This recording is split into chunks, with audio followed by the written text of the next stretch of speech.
Relatório de Pôncio Pilatos. A maiúsculo. Tibério César.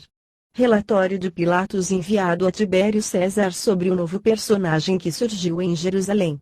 Excelência, o relatório que lhe farei procede do fato de sentir-me coibido pelo temor e pelo tremor.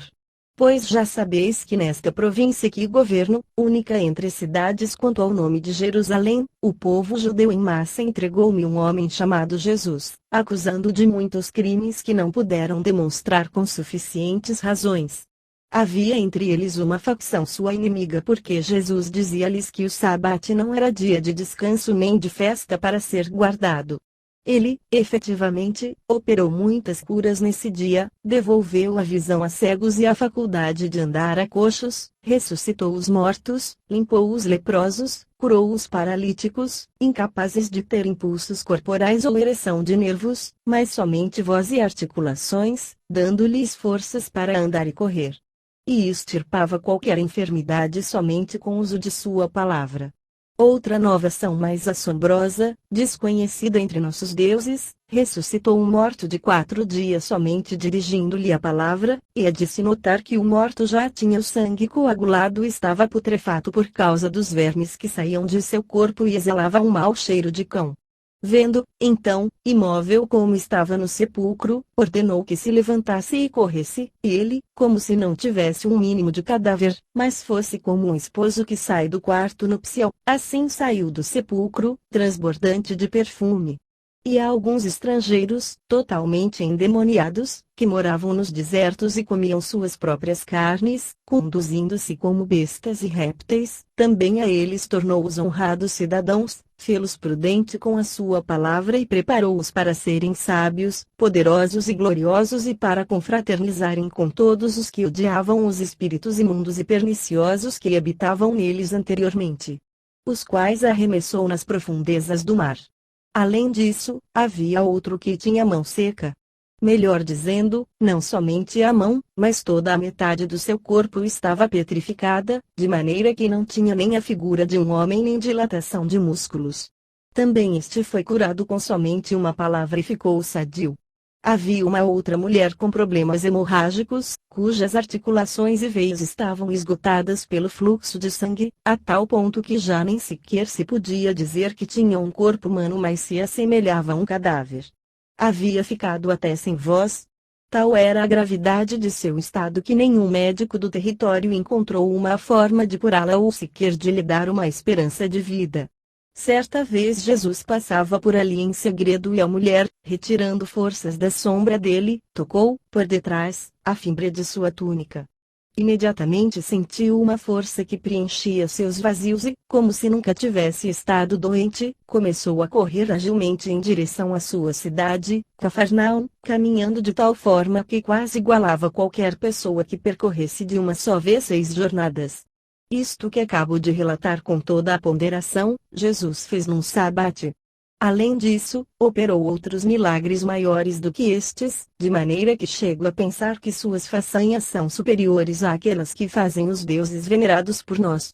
Este, pois, é aquele a quem Herodes, e Arquelau, e Filipo, Anás e Caifás, entregaram-me para que eu o julgasse. E assim, embora sem haver constatado de sua parte nenhum tipo de delito ou má ação, mandei que o crucificassem depois de submetê-lo à flagelação. E enquanto o crucificavam sobrevieram algumas trevas que cobriam toda a terra, deixando o sol obscurecido em pleno meio-dia e fazendo aparecer as estrelas, as quais não resplandeciam, a luz parou de brilhar, como se tudo estivesse tingido de sangue, e o mundo dos infernos foi absorvido, e, com a queda dos infernos, até mesmo o que era chamado santuário desapareceu da vista dos próprios judeus. Finalmente, pelo eco repetido dos trovões, produziu-se uma fenda na terra. E quando ainda o pânico se fazia sentir, apareceram alguns mortos que haviam ressuscitado, como testemunharam os próprios judeus, e disseram ser Abraão, Isaque, Jacó, os 12 patriarcas, Moisés e Job, e, como eles diziam, os primeiros dos que haviam falecido 3.500 anos antes. E muitíssimos deles, que eu também pude ver que apareceram fisicamente, lamentavam-se por sua vez, por causa dos judeus, pela prevaricação que estavam cometendo, pela sua perdição e pela perdição de sua lei. O medo do terremoto durou desde a sexta até a nona hora da sexta-feira. E, ao chegar à tarde do primeiro dia da semana, ouviu-se um eco vindo do céu, que por sua vez adquirira um resplendor 7 vezes mais vivo que todos os dias. Na terceira hora da noite chegou a aparecer o sol, brilhando mais que nunca e embelezando todo o firmamento. E da mesma forma que no inverno os relâmpagos sobrevêm de repente, assim também apareceram, subitamente alguns varões, excelsos pelas suas vestes e pela sua glória, que tinham vozes semelhantes ao soar de um enorme trovão, dizendo: Jesus, o que foi crucificado acaba de ressuscitar. Levantai do abismo aqueles que estão presos nas profundezas do inferno. E a fenda da terra era tamanha que parecia não ter fundo, já que deixava ver os próprios fundamentos da terra, entre os gritos daqueles que estavam no céu e passeavam fisicamente no meio dos mortos que acabavam de ressuscitar. Aquele que deu vida aos mortos e acorrentou o inferno dizia: dai este aviso aos meus discípulos, ele segue à vossa frente até a Galileia, ali poderão vê-lo. Durante toda aquela noite a luz não deixou de brilhar. E muitos dos judeus pereceram absorvidos pela fenda da terra, de maneira que no dia seguinte grande parte dos que haviam estado contra Jesus já não estavam ali. Outros viram aparições de ressuscitados que nenhum de nós havia visto. E em Jerusalém não ficou nenhuma só sinagoga dos judeus, pois todos desapareceram naquele terremoto. Assim, estando fora de mim devido àquele pânico e tolhido ao extremo por um horrível tremor, fiz para Vossa Excelência o relatório escrito do que meus olhos viram naqueles momentos.